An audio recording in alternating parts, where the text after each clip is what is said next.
اب کون سامنے کھڑا ہے حسین کے؟ حسین کے سامنے جناب قاسم کھڑے ہیں۔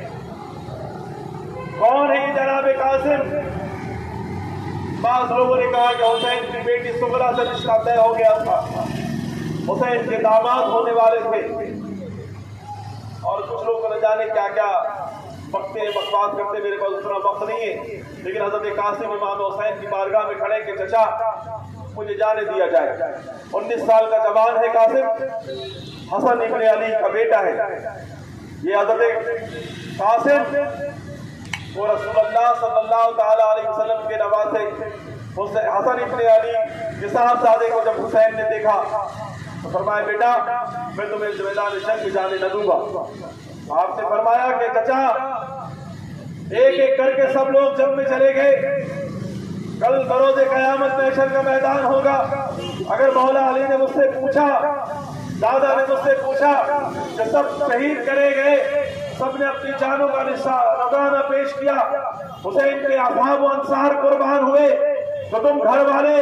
تم تو ان کے سگے بھتیجے ہو، تم نے اپنی جان کا نذرانہ کیوں نہیں حسین اعظم سے پیش کیا؟ تو میں کیا جواب دوں گا؟ مجھے نانا کے سامنے شرمندہ نہ کرو، مجھے سید کائنات کے سامنے شرمندہ نہ کرو۔ حسین اعظم نے کہا کہ آپ کے والد وصال کے وقت کہہ گئے تھے یہ میری امانت ہے قاسم، حسین میری امانت کی حفاظت کرنا۔ اللہ اللہ، آپ کو اجازت نہیں دی، آپ اپنی پھوپھی کے پاس گئے، پھوپھی سے قدموں میں لپٹ کر رونے لگے۔ آپ کی پھوپھی نے کہا کہ قاسم امام حسن مجتبیٰ نے تیرے گلے میں ایک تعویذ ڈالا تھا اور کہا تھا کہ حسن جب میرے بھائی حسین پر بڑی مصیبت آئے گی، ایک وقت آئے گا جب بہت بڑی مصیبت کا وقت ہوگا، اس وقت تعویذ کھول کر کے دیکھ لینا اور اس پر عمل کرنا۔ اے میرے بھتیجے، آج سے بڑھ کر مصیبت کا اور کون سا دن ہوگا؟ آپ نے جو ہے وہ تعویذ نکالا اور اس کو جب کھولا تو اس میں لکھا تھا کہ اے قاسم میدان کربلا میں حسین اعظم جس دن بے یار و مددگار ہوں گے، جب ان کے خون کے پیاسے ان کو قتل کرنا چاہیں گے، شہید کرنا چاہیں گے،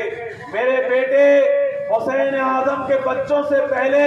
اپنی جان تم نچھاور کر دینا حسین اعظم پر، اور حسین اعظم پر تم اپنی جان نچھاور کر دینا، تاکہ کل میدان محشر میں سید کائنات کے سامنے، سید فاطمہ الزہرا کے سامنے، مولا علی بابا کے سامنے مجھے شرمندگی نہ اٹھانی پڑے۔ اللہ اللہ، حضرت قاسم کو جب تعویذ ملا ہے مچل جاتے ہیں، جھوم جاتے ہیں، حسین اعظم کی بارگاہ میں لے کر تعویذ آئے، فرمایا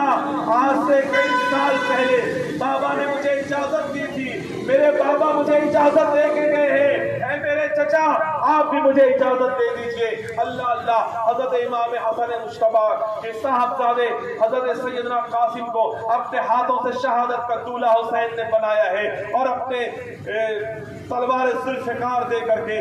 اور آپ کی رکاب تھام کر کے آپ کو گھوڑے پر بٹھاتے ہیں۔ اللہ اللہ، سیدہ زینب بلائے لے رہی ہیں، گھر کی خاتون بلائے لے رہی ہیں اور آپ کو بھیج رہی ہیں کہ جا بیٹا، اور حسین اعظم پر اپنی جان نچھاور کر کیا۔ اور لوگ جاتے تھے نا تو زرہ پہن کے جاتے تھے، اور لوگ جاتے تھے نا تو لباس جنگ پہنتے تھے، لیکن اللہ اللہ، حسن کا بیٹا قاسم جو ہے یہ اللہ کے رسول کا شہدائی، یہ حسین پہ جان نچھاور کرنے والا حسین اعظم کا سگا بھتیجا جب میدان کربلا میں گیا ہے نا تو لوگ دیکھ کر کے حسین اعظم کے اس بھتیجے کو دیکھ کر کے لوگ حیران ہو جاتے ہیں اور کہتے ہیں یہ بغیر کسی زرہ کے تم آ گئے، نارمل کپڑے میں تم لڑائی کرنے کے لیے آ گئے ہو۔ اللہ اللہ، اپنا مقابل طلب کیا، کسی میں ہمت نہ تھی کہ شیر خدا کے شیر کے سامنے کوئی آگے کھڑا ہو جائے۔ اللہ اللہ، ارزق پہلوان سے عمر ابن سعد نے کہا ہے ارزق اتنی موٹی موٹی رقم وصولتا ہے یزید سے، تو اتنے سالوں سے ہمارے خزانوں کو خالی کر رہا ہے، یہ 19 سال کا جوان تجھے للکارتا ہے، تجھے شرم نہیں آتی؟ ارزق کہتا ہے یہ معمولی سے بچے کے سامنے تو مجھے بھیجنا چاہتا ہے عمر ابن سعد، تجھے شرم نہیں؟